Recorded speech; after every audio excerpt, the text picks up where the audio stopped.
নিকাইল, ওরে মুক্তি হতে নিকাইল, পূর্ণিমার চাঁদ গুরু হয়, গঞ্জের সুলতান গুরু হয়, গঞ্জের সুলতান।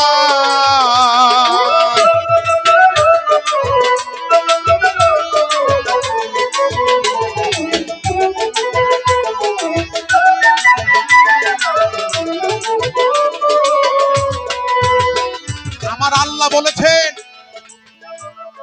আমি মানুষের মধ্যে দিয়েই প্রকাশ। আল্লাহ বলেছেন 18,000 মাকলুকাত কুল কায়নাত সৃষ্টি করার পরেও আমি কোথাও থাকলাম না, একজন মানুষের মধ্যে আমি থাকলাম, মানুষের মধ্যে। ফিতরাতিল্লাহিল্লাতি ফাতারান নাস আলাইহা। আমার আল্লাহ বলেছেন আমি নিজ সিরাত এবং সুরাতে মানুষের মধ্যে দিয়ে প্রকাশিত হয়েছি। এই মানুষটা যখন আল্লাহর সাথে, যখন আমার আল্লাহ বলেছেন বুখারী শরীফের মধ্যে, এই বান্দা যখন নফল ইবাদত করতে করতে করতে করতে এমন একটি স্তরে পৌঁছে যায়, ওই মানুষের হাত হয়ে যায় আমার হাত, যার দ্বারা সে কোনো কিছু ধরে। ওই বান্দার মুখ হয়ে যায় আমার মুখ, যার দ্বারা সে কোনো কিছু বলে। ওই বান্দার কান হয়ে যায় আমার কান, যার দ্বারা সে কোনো কিছু শোনে। ওই বান্দার চোখ হয়ে যায় আমার চোখ, যার দ্বারা সে দেখে। তাহলে সে কি আর মানুষ থাকলো? সে স্বয়ং আল্লাহর জাতের সাথে লয় প্রাপ্ত হয়েছে। তাই মসনবী শরীফের মধ্যে মাওলানা জালালউদ্দিন রুমি বলেছেন, পীরকে তোমরা খোদা হতে কখনো দুই ভাবিও না। ডাইরেক্ট যদি সেই ভাবের উপর বসতে পারো, পীরের রূপে আছে সেই খোদা। এই মানুষের মধ্যে দিয়ে আল্লাহর প্রকাশ ভাব রয়েছে। তাই বলেছে ওরে মুক্তি হতে নিকাইল, মুক্তি হতে নিকাইল, পূর্ণিমার চাঁদ গুরু হয়, গঞ্জের সুলতান গুরু হয়, গঞ্জের সুলতান।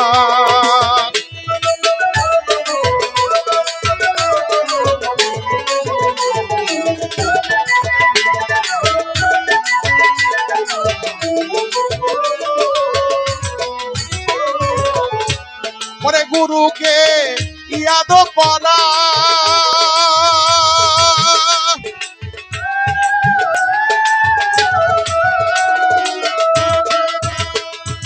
মেরাজেতে দাখিল হওয়া গুরুকে দেয়।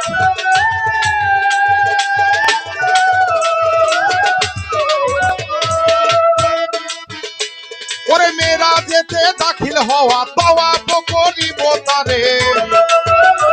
ওরে ঈসা মুসা যত নবী গুরুতেই প্রমাণ গুরু হয়, গঞ্জের সুলতান গুরু হয়, গঞ্জের সুলতান।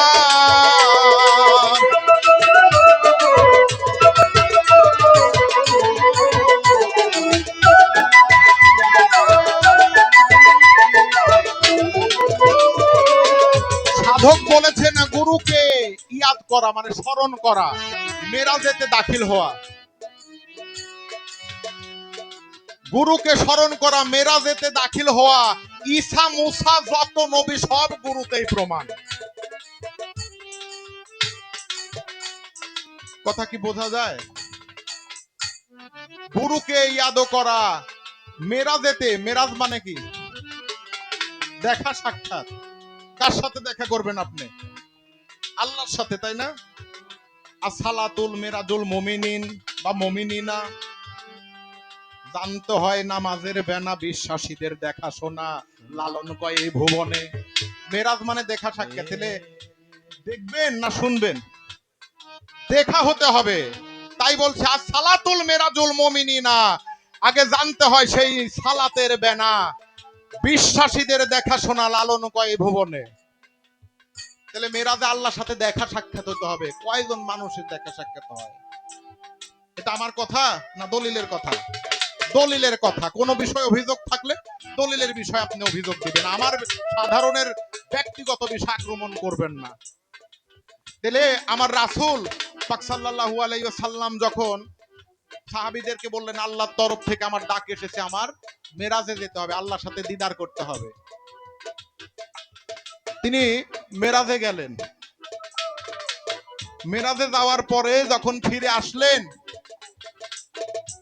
তখন আবু বকর জিজ্ঞাসা করলো হুজুর আল্লাহর রূপ দেখতে কেমন? তখন বলল তোমার মতো। ওমর বলল হুজুর আল্লাহর রূপ, ওমর তোমার মতোই। ওসমান রাদিয়াল্লাহু তাআলা আনহু বলল, হুজুর আল্লাহকে দেখতে কেমন? তো বলতে তোমার মতোই। আলীকে একই কথা বলল, আলীকে বলল তোমার মতোই দেখতে। তাহলে এক আল্লাহ কত রকম হচ্ছে? আল্লাহ তো বলেইছে আমার কোনো শরীক নাই, লা শারীক। এই কারোর সাথে কারো কি মিল আছে চেহারা? কারোর সাথে কিন্তু কারো মিল নাই, এর মধ্যে আছে দর্শন। তাই বলছে যে গুরুকে ইয়াদ করা, মেরাজেতে দাখিল হওয়া, দেখা সাক্ষাৎ করতে হয়। তাই বলছে ওরে ঈসা মুসা যত নবী, ঈসা মুসা যত নবী, গুরুকেই প্রমাণ গুরু হয়। গঞ্জের সুলতান গুরু হয়, গঞ্জের সুলতান।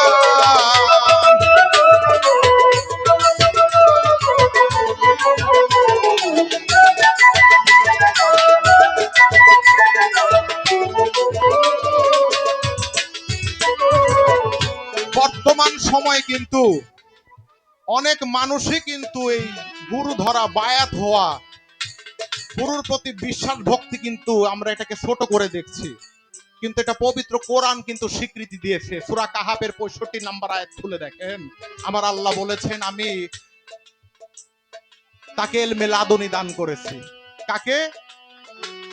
পড়বেন 65 থেকে 82 নম্বর আয়াতের মধ্যে বিষয়গুলো আপনি বুঝতে পারবেন।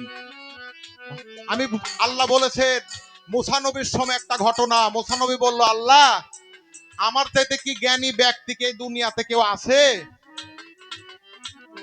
মুসা জিজ্ঞাসা করলো আল্লাহকে। তো বলছে হ্যাঁ তোমার চাইতে জ্ঞানী আছে। তো কে? তে বলছে সে হচ্ছে খিজির আলাইহিস সালাম। নাম শুনেন নাই খিজির?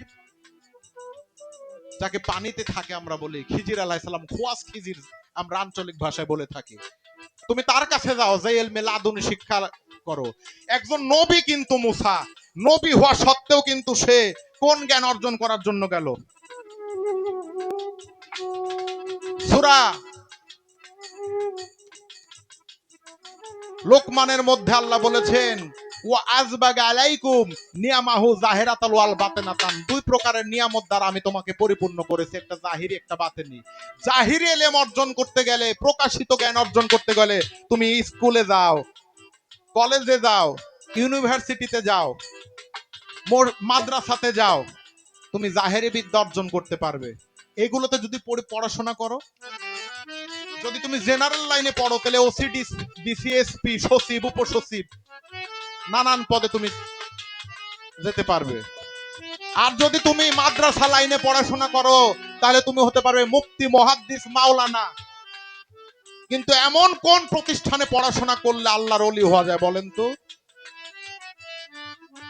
আমার আল্লাহ বলেছেন যে নিশ্চয় সূরা ইউনূসের ৬২ নম্বর আয়াতের মধ্যে আল্লাহ ঘোষণা করেছেন যে নিশ্চয় আমার ওলিদের কোনো ভয় নেই, তারা কোনো বিষয়ে কোনো চিন্তিত নয়। তাহলে আল্লাহ নিজে বলেছে আমার ওলিদের কোনো ভয় নেই। এমন কোন প্রতিষ্ঠানে পড়াশোনা করলে আল্লাহর ওলি হওয়া যায় এরকম কোনো দলিল আমি পাইনি। এমন কোন প্রতিষ্ঠানে পড়াশোনা করলে বরফের আব্দুল কাদের জেলানি হওয়া যায়, খাজা মঈনুদ্দিন হওয়া যায়, বাহাউদ্দিন নকশবন্দি হওয়া যায়, এরকম কি আছে? তাই বলছি এই জ্ঞান অর্জন করতে গেলে তুমি ওয়াকুনুমা সাদিকিন, সত্যবাদীদের সঙ্গী হয়ে যাও, যারা পার্থিব জগতে তোমার কাছ থেকে কোনো ধন সম্পদ, টাকা পয়সা কোনো কিছুই লাভের আশা করে না।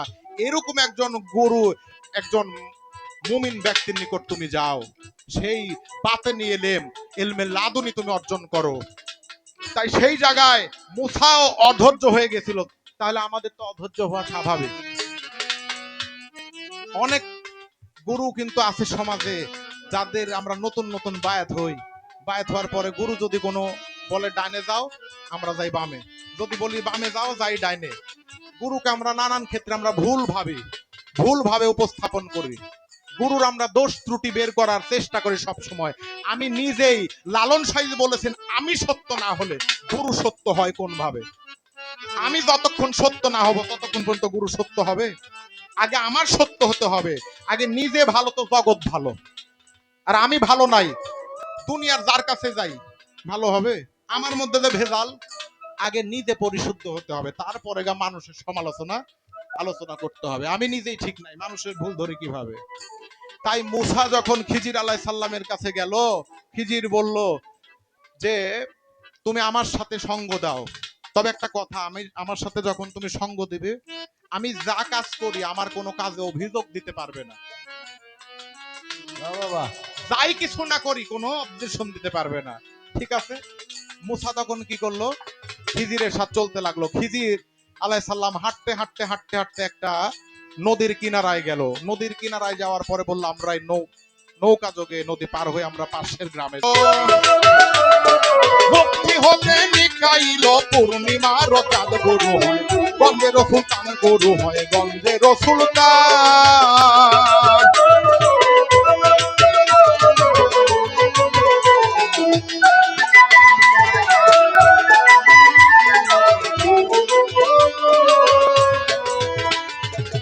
গুরু হলো কাবায়ে জলি,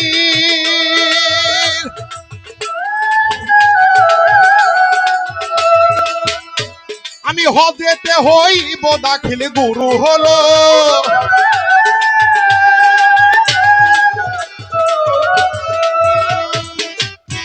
আমি হজেতে হইব দাখিল তাওয়াফ করিব তারে,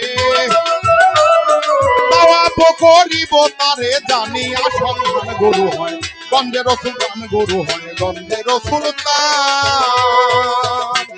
ইবনে মাজার মধ্যে ৮৬ তার অন্যতম হাদিস, বুখারী মুসলিম তিরমিজি আবু দাউদ নাসাই ইবনে মাজা। ইবনে মাজার মধ্যে বলেছেন যে আল মুমিনু আযামু হুরমাতাম মিনাল কাবা, একজন মুমিন বান্দা ইট পাথরের কাবার চাইতে অনেক উত্তম। কারণ ওই কাবা কথা বলে না, এই কাবা কথা বলে। তাই ওটা হচ্ছে খলিল কাবার, এটা হচ্ছে জলিল কাবা, জীবন্ত কাবা, যে কাবায় আল্লাহ নিজে বসবাস করে। ওটা মেজাজি কাবা, আর এটা হচ্ছে হাকিকি কাবা। ওটা জাহেরি কাবা, এটা বাতানি কাবা, যে কাবায় আমার আল্লাহ নিজেই থাকে। তাই বলছে ওরে গুরু হলো কাবায়ে জলিল,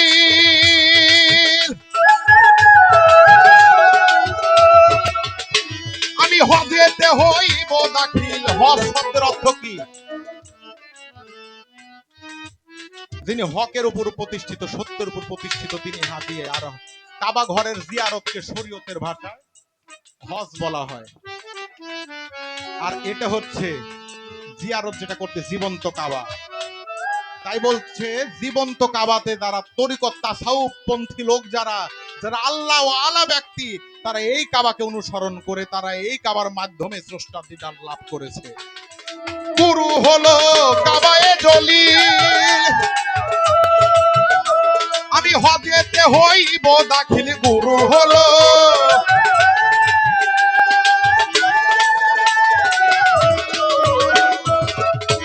আমি হজেতে হইব দাখিল তাওয়াফ করিব তারে, তাওয়াফ করিব তারে জানিয়া সন্ধান গুরু হয় গন্ধের সুলতান গুরু হয় গন্ধের সুলতান।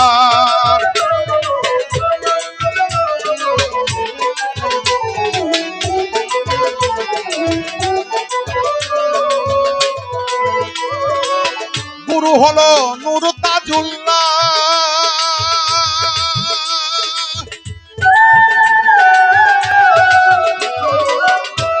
ওরে বাঁকা বিল্লার অলি আল্লাহ গুরু হলো।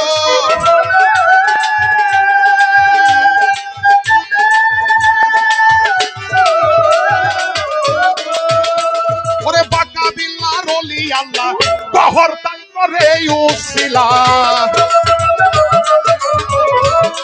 হযরত বহর তাই করে উসিলা মিটিল আর মান গুরু হয় গঞ্জের সুলতান গুরু হয় গঞ্জের সুলতান।